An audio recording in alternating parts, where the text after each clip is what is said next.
Selamat datang kembali di pembahasan mendalam kita. Hari ini kita bakal ngobrolin sesuatu yang kayaknya akrab banget ya buat banyak orang, kecemasan. Iya, betul sekali. Hampir semua orang pernah ngalamin lah ya. Sumber kita kali ini dari buku Why Has Nobody Told Me This Before, karya Dr. Julie Smith, dia psikolog klinis. Kita mau gali bab 22 sampai 25, fokusnya yaitu memahami dan mengelola rasa cemas. Penting nih. Dan perlu diingat ya, ini kita berbagi wawasan dari buku, bukan sesi terapi loh ya. Betul, kita bakal bahas kenapa sih susah banget ngilangin cemas, terus apa aja yang malah bikin parah, cara cepat nenangin diri pas lagi cemas, dan gimana ngadepin pikiran-pikiran cemas itu. Lengkap ya pembahasannya.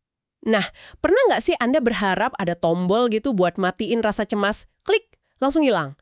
Kan rasanya nggak nyaman banget, kadang ganggu, malah bisa bikin nggak bisa ngapa-ngapain. Pengennya sih gitu ya. Tapi kepikiran nggak jangan-jangan justru usaha kita buat ngilangin itu yang bikin dia makin kuat? Gimana tuh? Nah, itu dia paradoksnya. Keinginan buat nyingkirin cemas itu, ya wajar banget. Siapa sih yang suka ngerasa nggak nyaman? Tapi justru di situ masalahnya. Maksudnya gimana? Semakin keras kita coba tekan, coba hapus perasaan itu, dia malah makin mencengkram hidup kita. Kayak nahan bola pantai di bawah air gitu loh. Oh iya, ditekan ke bawah. Makin kuat kita tekan, pas kita lengah dikit, dia loncatnya makin kencing ke atas. Oke, menarik. Nah, di bab 22 itu kan dibahas ya, kenapa kita nggak bisa dan mungkin nggak seharusnya pengen ngilangin cemas sama sekali. Dr. Smith cerita pengalamannya di Menara Pisa. Ah iya, cerita soal takut ketinggian itu ya. Betul, dia kan takut ketinggian, jadi pas di puncak menara miring itu, nalurinya langsung, ya merunduk. Jauh-jauh dari pinggir, pokoknya jangan lihat ke bawah. Reaksi yang umum banget kalau fobia ketinggian. Nah, pas udah turun, rasanya gimana? Lega banget. Tapi, apa dampaknya coba? Nah, dampaknya itu yang sering nggak kita sadari. Otaknya dia itu jadi menarik kesimpulan yang kurang pas sebenarnya. Kesimpulan gimana? Rasa lega setelah turun itu jadi kayak hadiah. Otaknya belajar, oh menara itu bahaya. Dan aku selamat karena aku menghindar, karena aku nggak lihat ke bawah. Wah, jadi malah memperkuat rasa takutnya ya? Tepat, ini mirip cara kerja sistem alarm ancaman di otak kita. Analoginya kan kayak alarm asap. Cepat banget reaksinya, bagus buat keselamatan. Tapi kadang sensitif banget. Kayak roti gosong dikit aja udah bunyi ya? Persis. Nah, tindakan yang ngasih lega sesaat kayak menghindar di menara tadi, itu justru ngajarin otak dalam jangka panjang. Sumber cemas itu emang harus ditakuti dan dihindari. Tiap kali kita lari dari cemas, kita seolah bilang ke otak, bahaya itu nyata dan aku nggak mampu hadapi. Tapi kan menghindari itu rasanya wajar banget kayak insting gitu. Kapan sih ini jadi masalah? Pertanyaan bagus. Menghindar itu wajar kalau ancamannya nyata. Misalnya ada anjing galak ngejar, ya lari. Masalahnya muncul ketika rasa takut akan merasa cemas itu sendiri yang mulai ngatur hidup kita. Maksudnya? Ketika kita mulai nolak kesempatan bagus, atau nggak mau ketemu orang, atau nggak mau coba hal baru, bukan karena beneran ada bahaya, tapi cuma karena takut jangan-jangan nanti aku cemas. Nah, di situ penghindaran jadi problem. Oh, jadi bukan cemasnya tapi takut akan cemasnya itu ya? Betul, cemas itu kan bagian dari emosi kita aja. Normal. Kuncinya bukan ngilangin dia, tapi gimana caranya kita bisa merasakan cemas itu tanpa hidup kita dikendalikan sama dia. Ini soal kemauan untuk merasakan, bukan lari terus. Oke, jadi bukan cuma soal rasanya, tapi respon kita terhadap rasa itu yang penting. Nah, ini nyambung ke bab 23 nih. Hal-hal yang sering kita lakuin tanpa sadar, malah bikin cemasnya makin parah. Penghindaran tadi jelas salah satunya. Iya, penghindaran itu nomor satu kayaknya. Dr. Smith pakai analogi otak kayak ilmuwan butuh data. Kalau kita menghindar terus, otak nggak pernah dapat data baru, kalau kita tuh sebetulnya bisa kok ngadepinnya. Tepat sekali. Akibatnya apa? Zona nyaman kita bukannya nambah luas, malah nyusut. Hidup rasanya jadi makin sempit aja. Nah, penghindaran ini bentuknya macam-macam. Dr. Smith nyebutnya perilaku aman atau safety behaviors. Perilaku aman, kedengarannya bagus ya? Kedengarannya doang. Perilaku ini emang nurunin cemas sebentar, tapi jangka panjangnya, wah, itu malah ngejebak kita. Oke, coba kita bedah deh contoh-contohnya. Yang paling jelas mungkin melarikan diri ya, pengen cepet-cepet keluar dari situasi yang bikin cemas. Benar, Misalnya lagi presentasi, terus tiba-tiba blank, pengennya langsung turun panggung aja gitu. Terus ada lagi penghindaran cemas. Ini lebih ke mencegah sebelum terjadi. Contohnya gimana tuh? Misalnya, sengaja nggak datang ke reuni kantor lama karena takut ketemu si Anu atau takut canggung. Atau selalu minta tolong orang lain buat pesan makanan online atau nelpon customer service karena kita cemas kalau harus ngomong sendiri. Wah, yang ini sering banget kayaknya ya. Rasanya kayak, pintar nih gue ngindarin situasi nggak enak, tapi ternyata jebakan. Jebakan klasik banget. Kita dapat lega sesaat kan? Wih, untung nggak jadi pergi. Tapi di saat yang sama, kita ngirim pesan ke otak. Situasi itu emang serem banget, untung nggak dihadapi. Akibatnya, lain kali ketemu situasi mirip, takutnya malah makin gede. Nggak kepikiran sampai situ sih. Ada lagi? Ada. Strategi kompensasi. Ini tindakan berlebihan setelah ketemu pemicu. Contoh gampangnya, cuci tangan berkali-kali sampai lecet, habis dari rumah sakit karena takut kuman. Atau ngecek pintu udah dikunci apa belum sampai 5 kali sebelum tidur. Oke. Terus? Terus ada antisipasi atau sensitisasi. Ini yang suka muter-muter skenario terburuk di kepala. Oh, yang mikir gimana kalau nanti gini, gimana kalau gitu, terus dibayangin terus-menerus, dikira persiapan, padahal? Padahal cuma bikin makin tegang dan waspada berlebihan. Kita kayak ngelatih otak buat terus-terusan cemas. Ada juga mencari penentraman. Nah ini, nanya terus ke orang lain, nggak apa-apa kan? Menurutmu bakal baik-baik aja kan? Aduh, ini kayaknya banyak yang ngalamin ya. Iya, sangat umum. Awalnya mungkin nenangin, tapi lama-lama bisa jadi candu dan bikin orang sekitar capek juga. Terakhir, ada ketergantungan pada objek atau ritual. Maksudnya gimana? Misalnya, ngerasa harus bawa obat penenang, jaga-jaga di tas meskipun nggak pernah diminum. Atau, kalau lagi di acara sosial, dikit-dikit lihat HP biar kelihatan sibuk dan nggak perlu ngobrol sama orang. Oh iya. Jadi kayak butuh pegangan gitu ya? Betul, semua perilaku ini, dari melarikan diri sampai ketergantungan objek benang merahnya sama. Rasanya kayak nolong, kayak strategi cerdas buat ngatasin cemas. Tapi sebenarnya, mereka itu justru mencegah kita dapat bukti kalau kita tuh bisa kok ngatasin cemasnya. Kita nggak pernah kasih kesempatan diri sendiri buat belajar. Oke, jelas banget sekarang. Kalau strategi aman, tadi malah bahaya, terus pertolongan pertamanya gimana dong pas cemas itu datang saat itu juga? Nah, bab 24 nih, How to Calm Anxiety Right Now. Katanya fokus utamanya napas ya. Kenapa sih napas bisa se-powerful itu? Secara fisiologis ya, pas kita cemas, napas kita kan otomatis jadi cepat dan dangkal.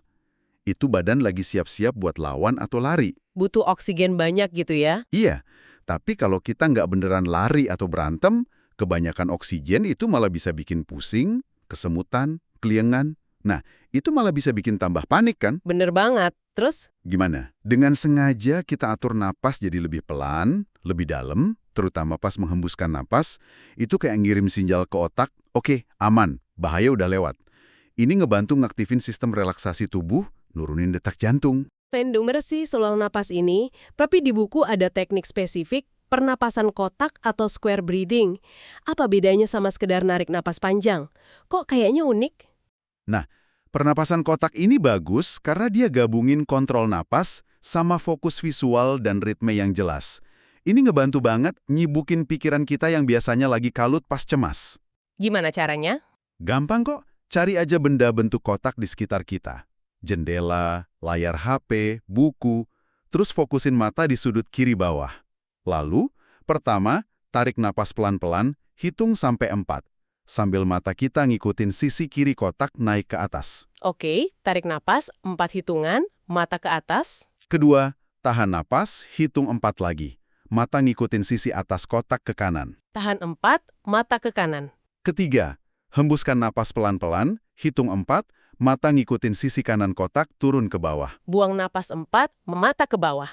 Keempat, tahan napas lagi, pas perut kosong, hitung 4, mata ngikutin sisi bawah kotak balik ke kiri. Tahan 4, kosong, mata balik ke kiri. Terus diulang? Iya, ulangi siklus 4-4-4-4 ini beberapa kali. Ritme dan fokus ke kotak itu ngebantu ngalihin perhatian dari rasa panik atau pikiran aneh-aneh. Kayak ngasih jangkar gitu di saat ini. Wah, boleh dicoba nih. Ada tips lain? Ada. Penting banget. Coba deh latihan ini beberapa menit tiap hari, justru pas lagi nggak cemas. Jadi pas beneran butuh nanti, rasanya udah lebih otomatis, lebih gampang. Masuk akal, latihan pas lagi tenang ya. Selain napas, ada lagi alat bantu di bab 24? Ada, yaitu gerakan atau olahraga. Ingat tadi, energi numpuk dari respons lawan atau lari. Adrenalin, oksigen di otot, semua siap gerak. Iya ya. Kalau kita cuma diem aja sambil cemas, energi itu kan kejebak. Munculnya jadi gemeteran, gelisah, otot kaku.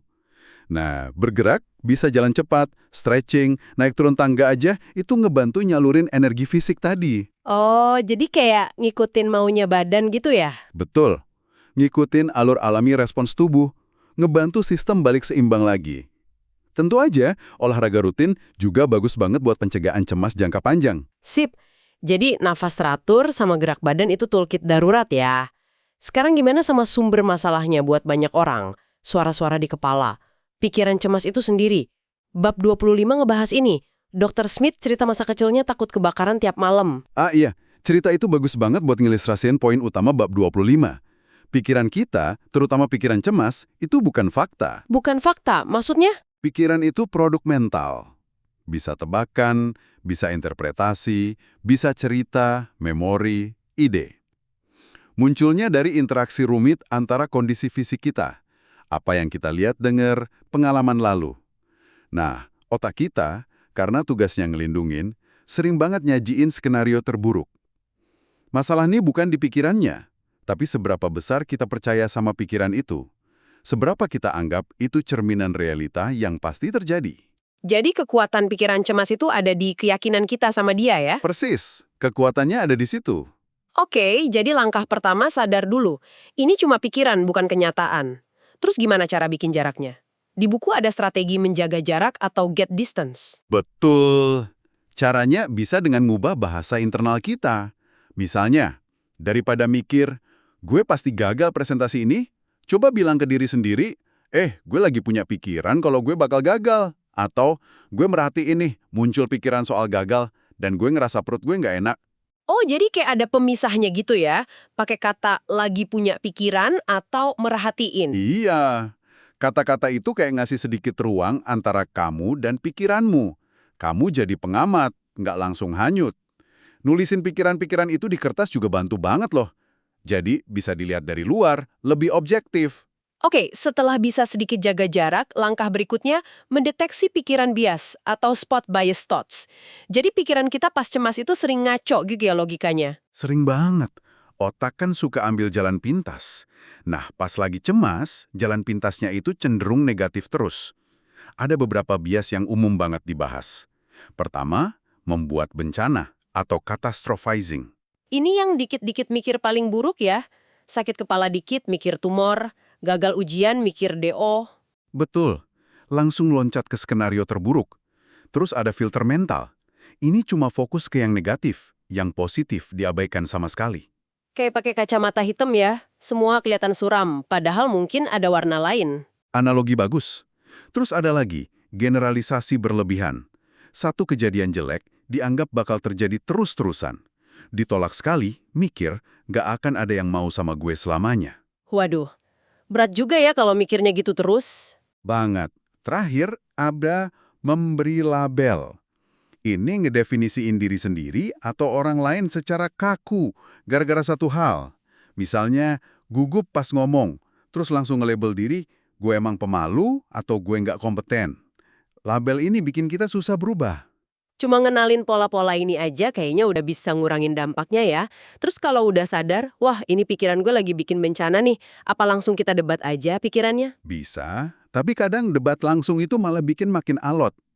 Langkah berikutnya yang disaranin itu memeriksa fakta atau fact check. Tapi dengan lebih tenang. Tanya ke diri sendiri, bukti nyatanya apa sih buat pikiran ini? Ada bukti yang nentang nggak? Seberapa mungkin skenario terburuk ini beneran kejadian? Ada penjelasan lain nggak ya? Jadi kayak detektif buat pikiran sendiri. Oke, jadi diinvestigasi dulu ya. Dr. Smith pakai analogi sorotan perhatian atau spotlight of attention. Lampu sorot perhatian, gimana tuh? Bayangin aja perhatian kita itu kayak lampu sorot di panggung gelap. Pikiran cemas mungkin ada tuh di pojok panggung.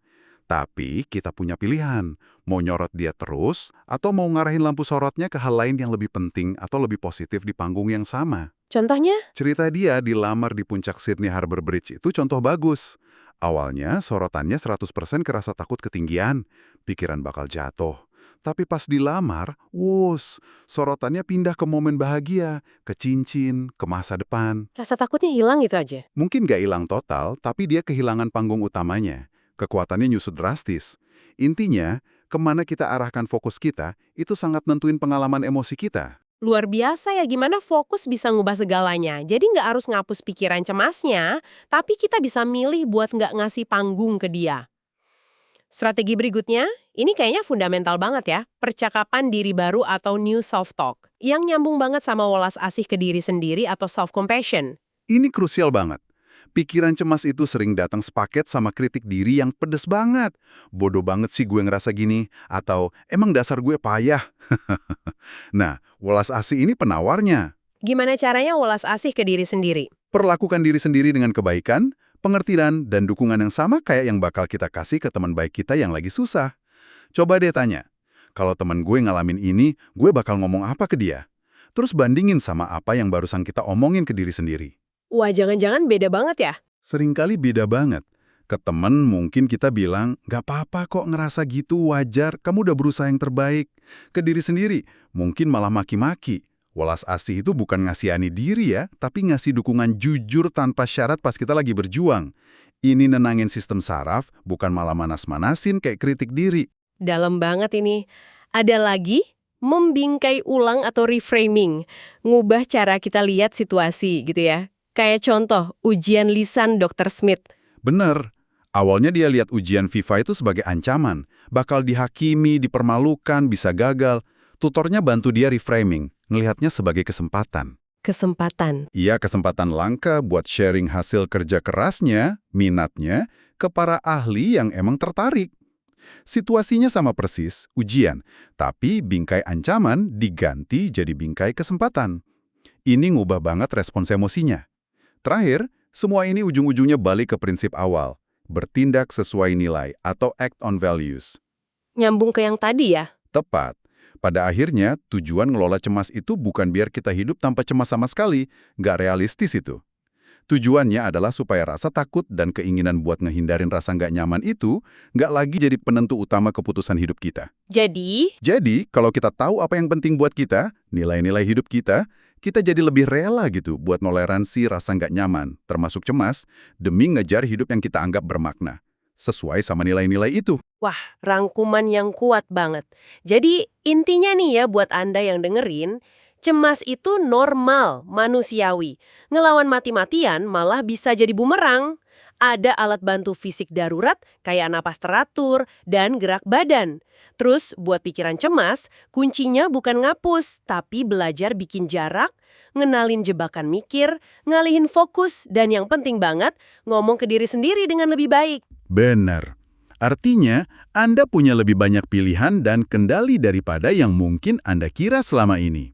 Ini bukan sulap ya, tapi soal belajar dan ngelatih keterampilan hidup. Kayak belajar naik sepeda gitu ya?